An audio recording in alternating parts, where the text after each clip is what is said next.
BJP के वरिष्ठ नेता और सांसद प्रवेश वर्मा हमारे साथ हैं।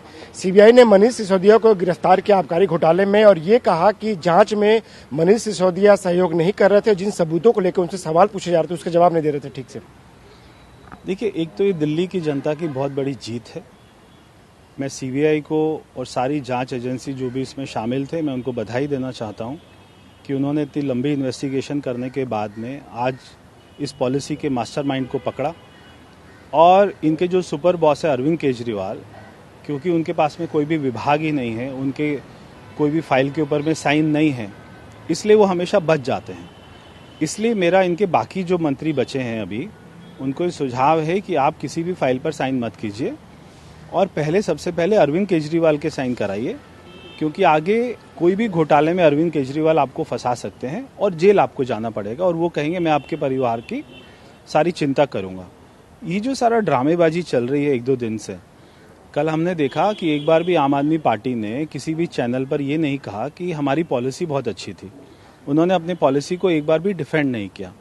तो कोर्ट और एजेंसी अगर आपसे केवल शराब के ऊपर में सवाल पूछेंगे तो आपको शराब के बारे में ही जवाब देना पड़ेगा।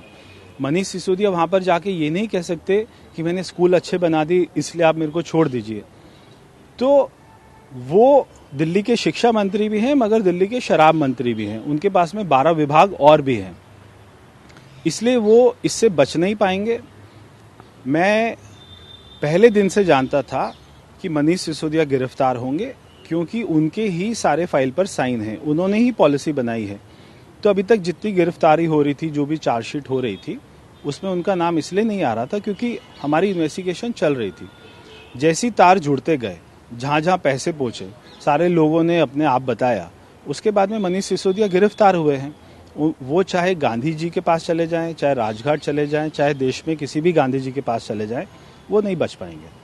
लेकिन आम आदमी पार्टी तो इससे कह रही है कि बीजेपी एजेंसीज के जरिए जानबूझ के आम आदमी पार्टी के नेताओं को परेशान कर रही है, उनको गिरफ्तार कर रही है। आज पूरा आम आदमी पार्टी जो देश भर में वो सड़कों पर उतरी है, उसे कार्यकर्ता सड़क पर उतर रहे हैं, बीजेपी मुख्यालयों का घेराव कर रहे हैं, कह रहे हैं कि पॉलिटिकल वेंडेटा है। देखिए, जांच एजेंसी से ऊपर भी हमारे देश में एक हमारी व्यवस्था है कानून की। अभी हमने देखा कि एमसीडी का इलेक्शन हो रहा था और हमारे देश के सर्वोच्च न्यायालय ने, सुप्रीम कोर्ट ने आम आदमी पार्टी के फेवर में अपना जजमेंट दिया, तब वो बहुत खुश हुए।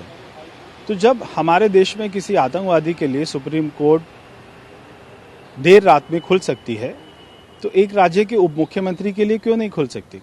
तो वो सुप्रीम कोर्ट क्यों नहीं गए और वो क्यों नहीं जा रहे? उनको जाना चाहिए और उनको कहना चाहिए कि हमने स्कूल अच्छे बना दिए थे इसलिए हमारा शराब घोटाला माफ कर दो।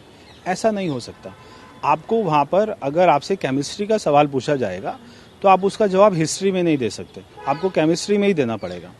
तो वो जो सारा नैरेटिव को चेंज कर रहे हैं, देश और दिल्ली को बता रहे हैं कि शिक्षा कर रहे हैं, वो शराब घोटाले की बात ही नहीं कर रहे। तो आपसे जब आप अंदर जाएंगे, कल मुझे लगता है कि सीबीआई के सामने भी जब उनसे शराब के बारे में प्रश्न अपना किए जा रहे होंगे तो वो शिक्षा ही कर रहे होंगे। इसलिए अगर आप ठीक से जवाब नहीं देंगे तो आपको कस्टडी में रखा जाएगा। सत्येंद्र जैन जेल में है, मनीष सिसोदिया जेल पहुंच गए, अब अगला नंबर किसका है? ये तो अरविंद केजरीवाल ही बता सकते हैं, क्योंकि कई महीने पहले उन्होंने ही कहा था कि मनीष सिसोदिया और सत्येंद्र जैन ये दोनों जेल जाएंगे। अब उनको ये पता है कि कौन सा मंत्री घोटाला कर रहा है, किससे वो घोटाला करवा रहे हैं, किसके साइन घोटाले की फाइल पर साइन हो रहे हैं। तो अरविंद केजरीवाल से ज्यादा ये तो कोई जांच एजेंसी भी नहीं बता सकती, हम भी नहीं बता सकते। उन्होंने कहा कि वो गिरफ्तार होंगे, गिरफ्तार हो गए। अब वो कह रहे 6-8 महीना जेल में रहेंगे। तो ये सारी बातें उनको कैसे पता लग रही है, ये तो वही बता सकते। आपने ये भी कहा था कि अरविंद केजरीवाल भी जेल जाएंगे इस मामले में। देखिए, क्योंकि वो इस पूरे स्कीम के, पूरे दिल्ली सरकार के सुपर बॉस हैं।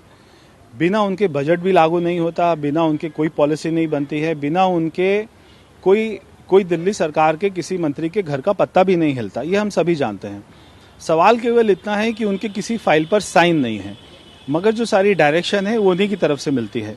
तो अगर आपके नीचे की सारे मंत्री अगर आपके चोर हैं तो आपका उप मुख्यमंत्री बच कैसे पाएगा? शुक्रिया। हमसे बात करने के मदन के साथ आनंद प्रकाश पांडे, टीवी9।